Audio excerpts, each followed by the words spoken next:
Good afternoon to all of you. कल की जो लास्ट क्लास थी 9th क्लास के लिए, उसमें हमने क्वेश्चन होमवर्क में दिया था।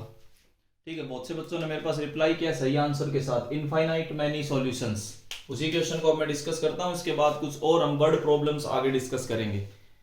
देखिए, इस क्वेश्चन की अगर हम बात करें तो आपके पास ये इस पे दो इक्वेशन गिवन है। ये दो इक्वेशंस क्या है? अगर मैं a1 लिखूं तो a है, b1 लिखूं तो b है, c1 लिखूं तो ये है 2a square minus 3b square.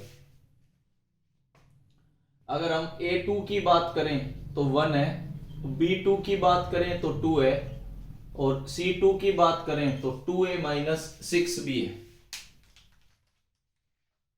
अब हम क्या फाइंड करेंगे? a1 बाई a2 फाइंड करते हैं। a बाई 1 a आया। अगर आप a की जगह देखें तो देखो, इधर आप ध्यान से देखो, एक कंडीशन और भी है, 2a is equal to b। इसका मतलब इस a को हम b बाई 2 से रिप्लेस कर सकते हैं, ऐसी गिवन कंडीशन है। तो हमारे पास a1 बाई a2 की value we get b by 2। a की जगह हम b बाई 2 रिप्लेस कर सकते हैं, ऐसा क्वेश्चन में गिवन है। सेकेंड, b1 बाई b2 अगर हम फाइंड करें, वो तो ऑलरेडी b बाई 2 आ रहा है, कोई दिक्कत नहीं है। एक और कंडीशन है c1 बाई c2। अगर हम c1 बाई c2 फाइंड करें तो we get 2a square minus 3b divided by 2a minus 6b। ये आपके पास है।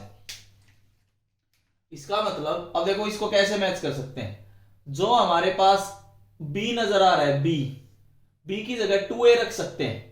जहां पे भी आपको b नजर आ रहा है, इस b की जगह हम 2a रिप्लेस कर सकते हैं, क्योंकि ऐसा गिवन है। तो 2a स्क्वायर माइनस 3 इंटू इस b की जगह आप क्या रिप्लेस कर, देखो यहां पे स्क्वायर है, सॉरी, इस b की जगह क्या रिप्लेस कर सकते हो? 2a माइनस 6 इंटू नीचे भी क्या है आपके पास? 2a। इस b की जगह हमने 2a को रिप्लेस कर दिया। वी गेट माइनस का 2a स्क्वायर, 2 टू 4, 4 3 12, माइनस का 10a स्क्वायर डिवाइडेड बाई, नीचे आएगा माइनस का 10a, इससे ये cancel, we get a by 1। अब a की जगह फिर से हम क्या रिप्लेस कर सकते हैं? b बाई 2, ऐसा क्वेश्चन में गिवन है। तो we get b by 2, c1 by c2 भी आपके पास b बाई 2 आ जाता है। तीनों कंडीशंस को देखो, a1 by a2, b1 by b2, c1 by c2, तीनों कंडीशंस बराबर आ गई और तीनों की वैल्यू b बाई 2 आ रही। a1 by a2, b1 by b2 और c1 by c2 is equal to b by 2। इसका मतलब the system has infinite number of solutions.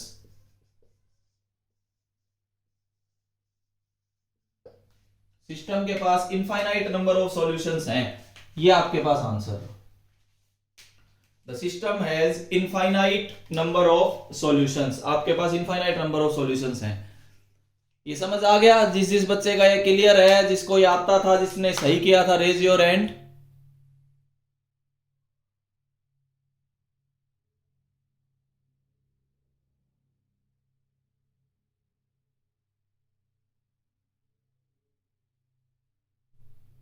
Okay, very good. देखो, और आगे बढ़ते हैं। ये सब आप अपना काम नोट करते चलना। एक ये क्वेश्चन मैंने आपको कल दिया था, अब हम थोड़ा सा और आगे डिस्कस करते हैं। देखिए,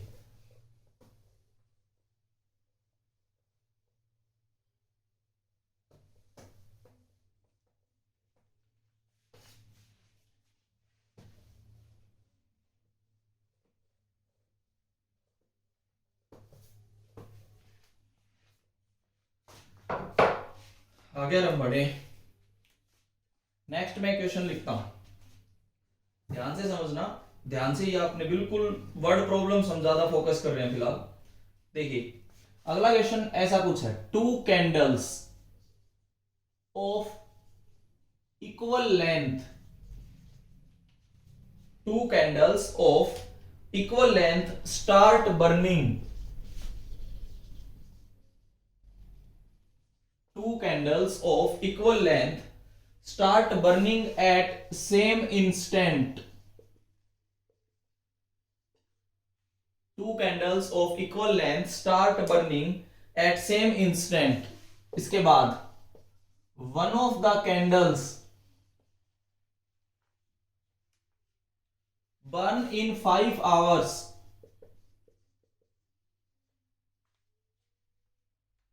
and other in 4 hours.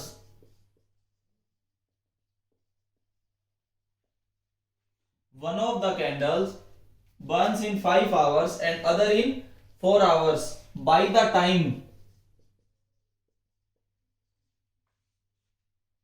one candle is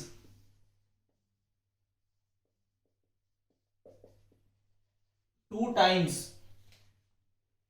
the length of the other,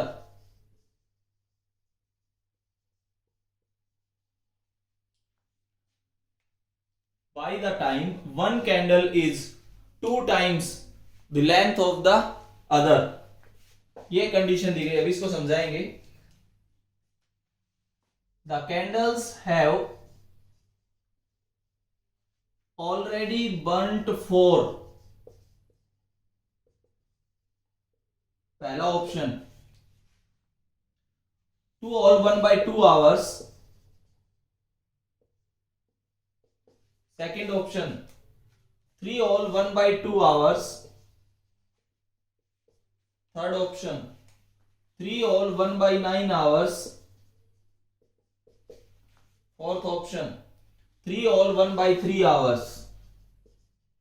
देखो पहले तो इस क्वेश्चन को ध्यान से समझो, फिर हम इसका सॉल्यूशन में ज्यादा दिक्कत नहीं आएगी।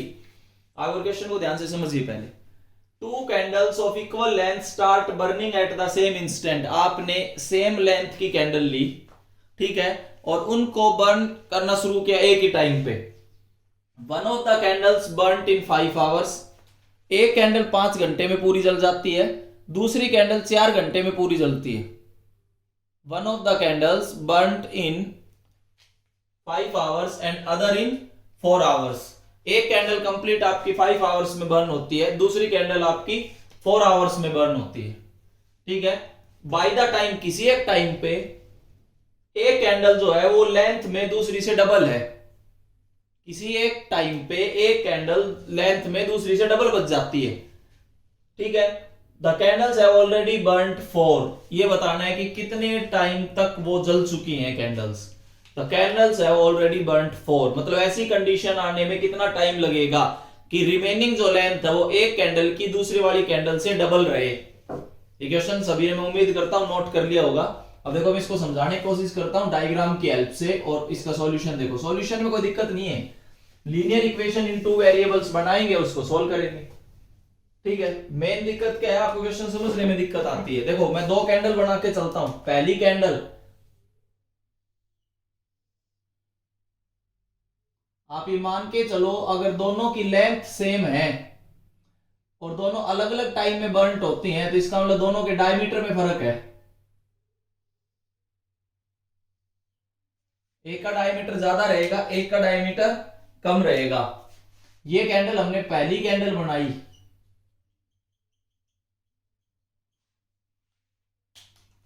कैंडल ए, जो कि 5 घंटे में कंप्लीट जलेगी। सेकंड कैंडल का डायमीटर थोड़ा कम लेंगे क्योंकि वो कंप्लीट 4 घंटे में जलती है, और जबकि लेंथ सेम है।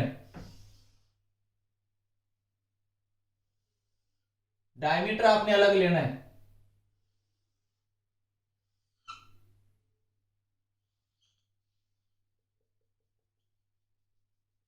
ये आपके पास कैंडल बी, दोनों की लेंथ सेम है, लेंथ बिल्कुल एग्जैक्ट सेम है। लेंथ, अगर दोनों की लेंथ की बात करूं, दोनों की हाइट को मैं क्या मान लेता हूं, h। मैं दोनों की हाइट को h लेके चल रहा हूं। दोनों की लेंथ बिल्कुल एग्जैक्टली सेम है।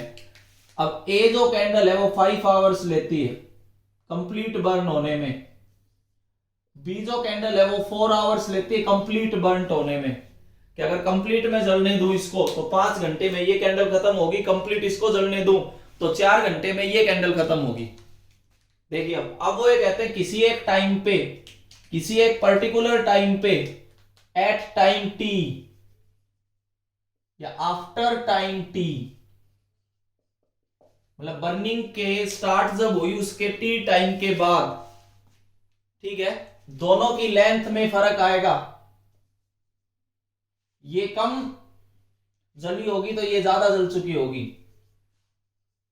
आफ्टर टाइम टी, क्योंकि डायमीटर में फर्क है, टाइम सेम लेके चल रहा हूं। After time T, T time के बाद कैंडल ए हो सकता है इतनी बर्न्ट हुई हो, कैंडल बी हो सकता है इतनी बर्न्ट हो चुकी होगी, क्योंकि दोनों के डायमीटर में फर्क है।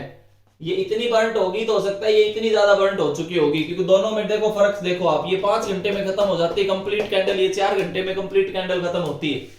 इसके बाद अब समझना, इस कंडीशन पे, इस आफ्टर टाइम टी पे उसने ये बोला है कि जो इसकी रिमेनिंग हाइट है वो इसकी रिमेनिंग हाइट से डबल है।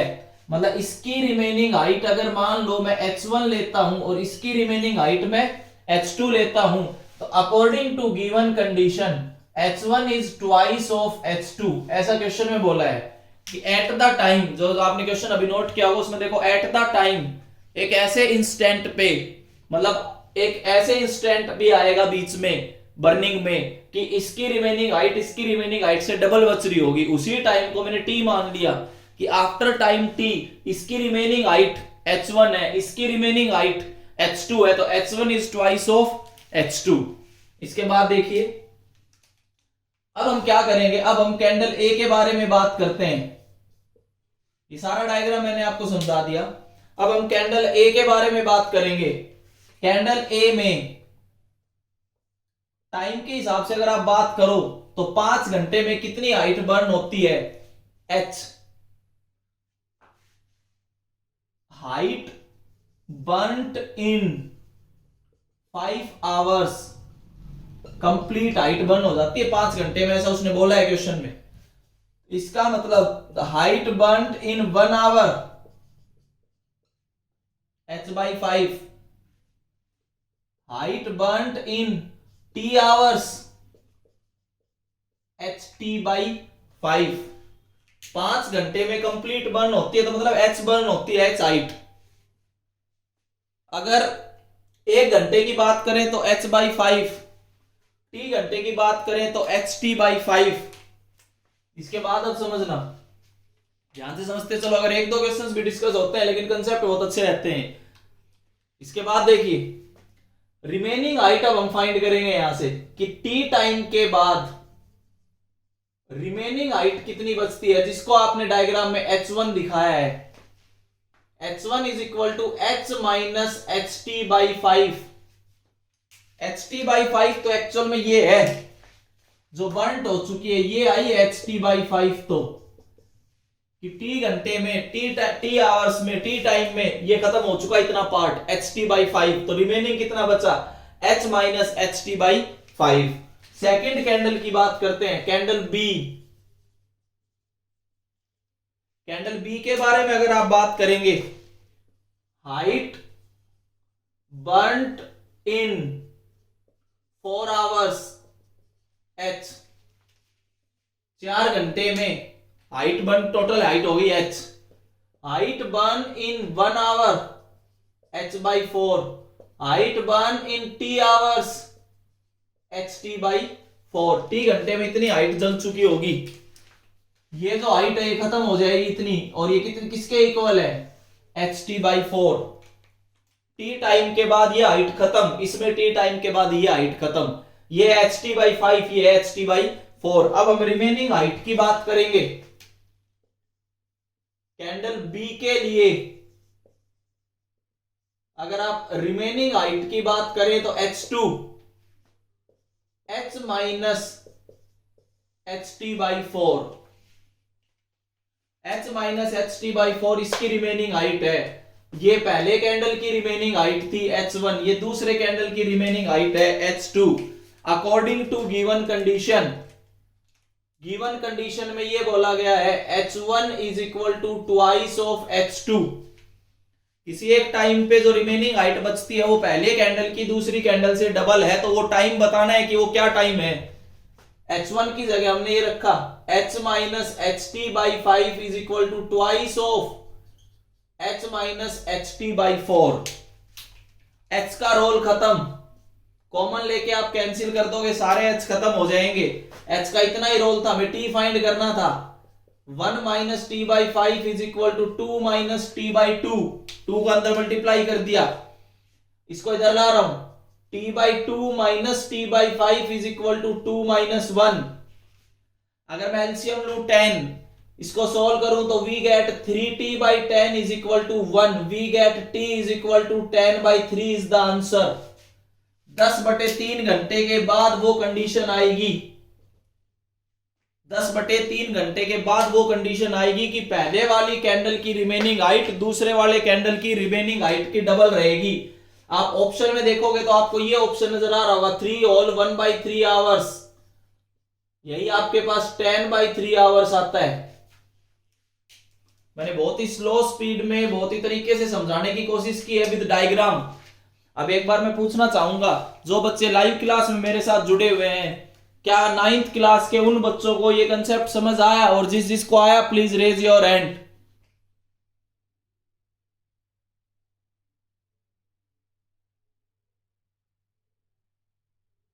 Very good.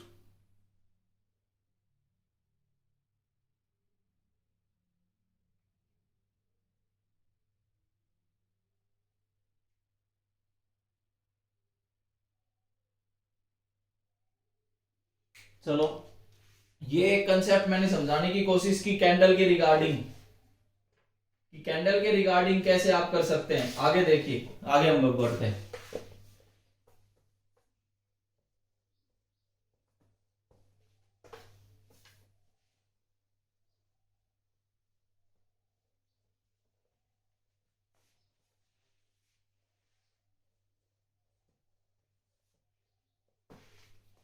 नेक्स्ट हम बात करेंगे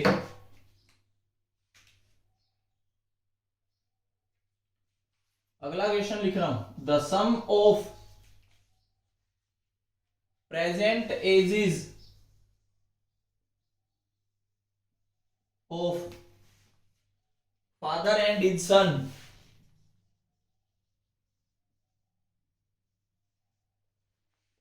is 60 years. The sum of present ages of father and his son is 60 years. 6 years ago,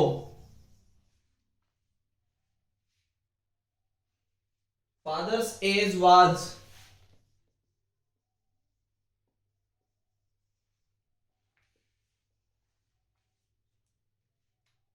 5 times the age of son.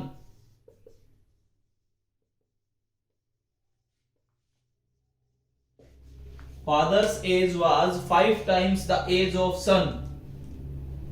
पूछा ये गया आफ्टर 6 years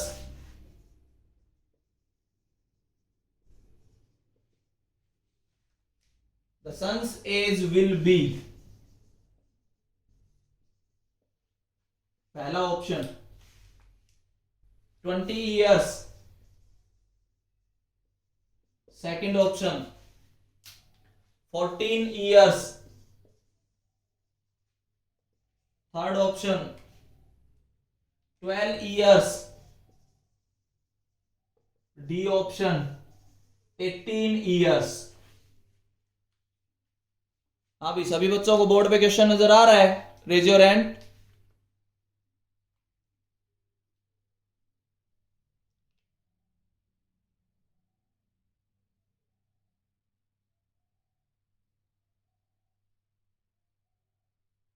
बोर्ड पे क्वेश्चन नजर आने में भी पूरे हाथ ऊपर नहीं होते।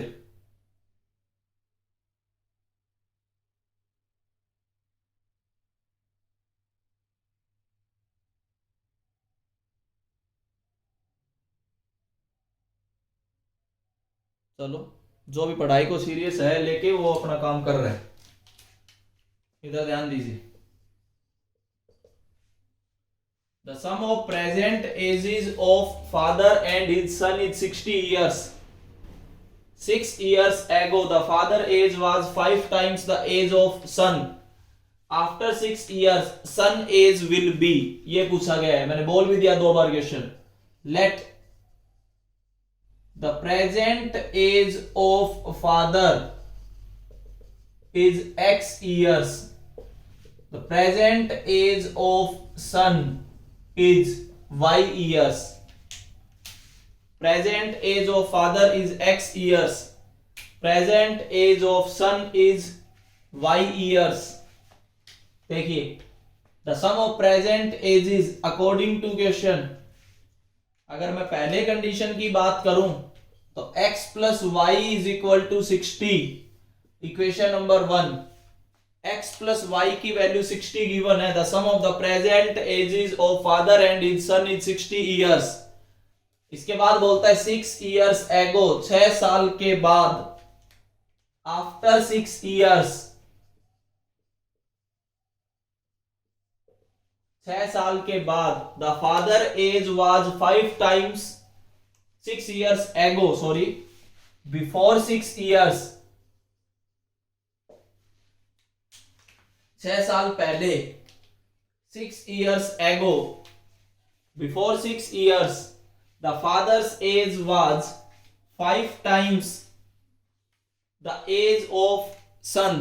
5-6 साल पहले की अगर मैं बात करूं तो फादर की एज 6 साल पहले कितनी होगी, x minus 6 is equal to 5 times the age of his सन।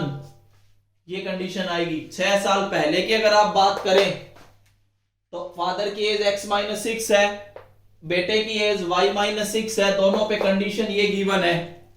अगर आप इसको सोल्व करते हैं तो x minus 6 is equal to 5y minus 30। इसको मैं उधर ले जाऊं, we get x minus 5y is equal to minus 24, equation number 2। First में से अगर मैं सेकंड इक्वेशन को घटाऊं, पहली इक्वेशन है x plus y is equal to 60, दूसरी इक्वेशन है x minus 5y is equal to minus 24, minus plus plus ये कैंसिल, ये आया 6y is equal to 84। We get y is equal to 6 से divide करने पे 14 इयर्स आपके पास आंसर रहेगा।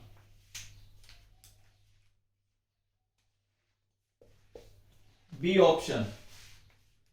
एज के रिगार्डिंग अगर ऐसे कोई क्वेश्चन आते हैं तो आप कर सकते हैं। 6 इयर्स एगो का मतलब 6 साल पहले की कंडीशन अगर लगानी है तो इस तरीके से आप लगा के चलोगे। एक आपके इस टाइप के क्वेश्चंस हैं,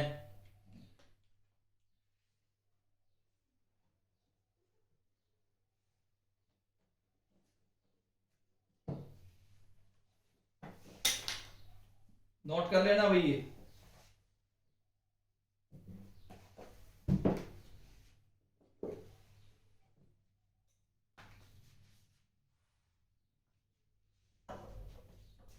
देखिए नेक्स्ट,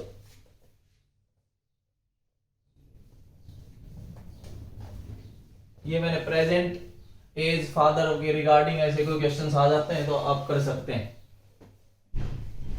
आगे देखिए, अगला क्वेश्चन कराने से पहले जब आप बच्चे 8th क्लास में थे, अगर आपने रेजोनेंस की बुक पढ़ी थी तो आपने वहां पे ये टॉपिक पढ़ा होगा, डाउनस्ट्रीम एंड अपस्ट्रीम। मैं एक बार फिर रिपीट करता हूं,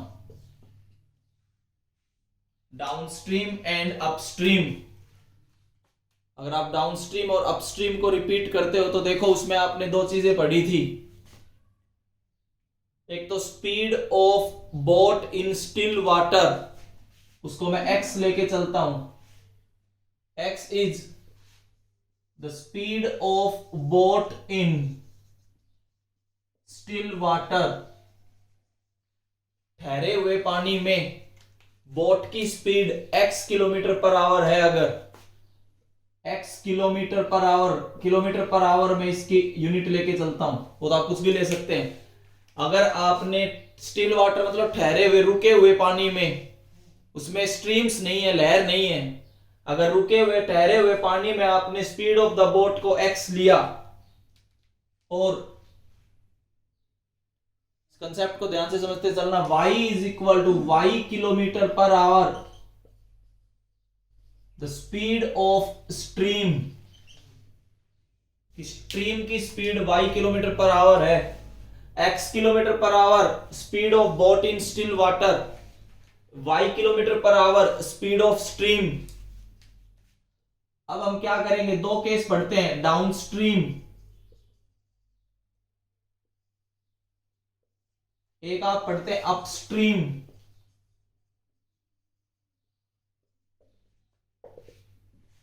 अगर आप डाउनस्ट्रीम अपस्ट्रीम का केस करते हैं तो देखिए डाउनस्ट्रीम में क्या होता है, इधर अगर आपकी बोट है तो इधर ही आपकी स्ट्रीम है, दोनों सेम डायरेक्शन में अगर हैं तो वो डाउनस्ट्रीम का केस होता है। अगर ऐसा है तो आप speed of boat in downstream is equal to x plus y kilometre per hour, जिस डायरेक्शन में आपकी बोट चल रही है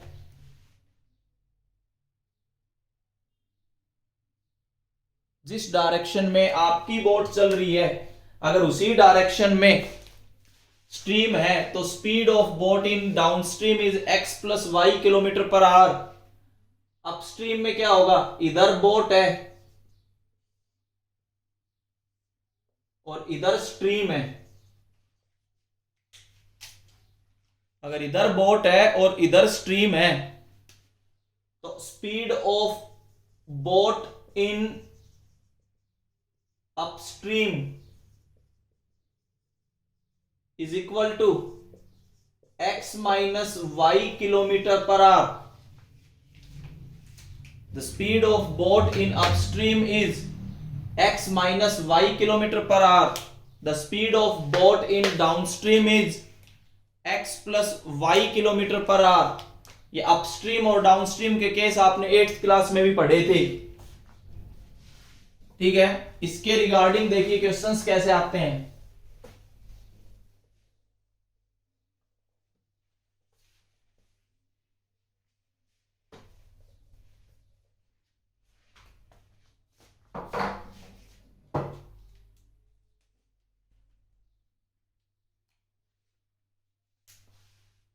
ए बोट, ध्यान से समझते चलना, travels with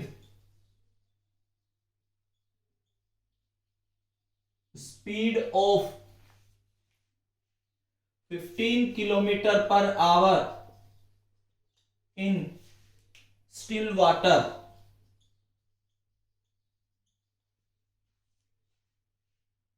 If a river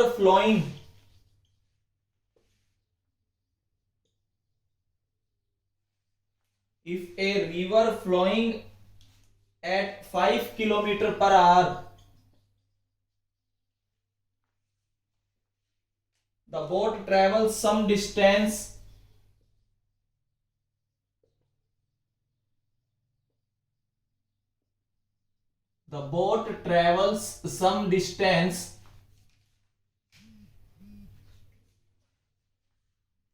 downstream and then returns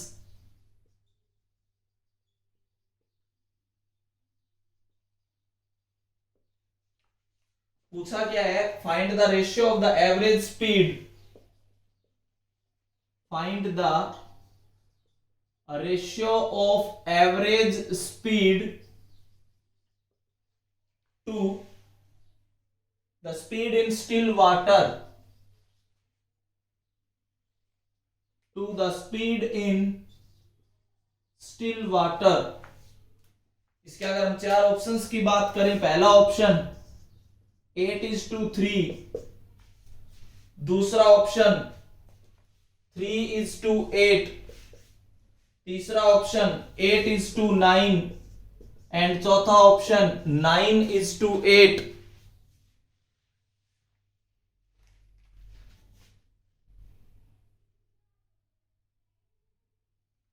देखो मैं इसको करवाऊंगा नहीं, आपको कंसेप्ट समझा दिया, ये आपके पास होमवर्क रहेगा। आज की क्लास का लास्ट जो है ये क्वेश्चन आपने करके लाना है और मेरे को व्हाट्सएप पे शेयर करोगे, ठीक है। इसे आगे हम नेक्स्ट वीडियो में डिस्कस करेंगे।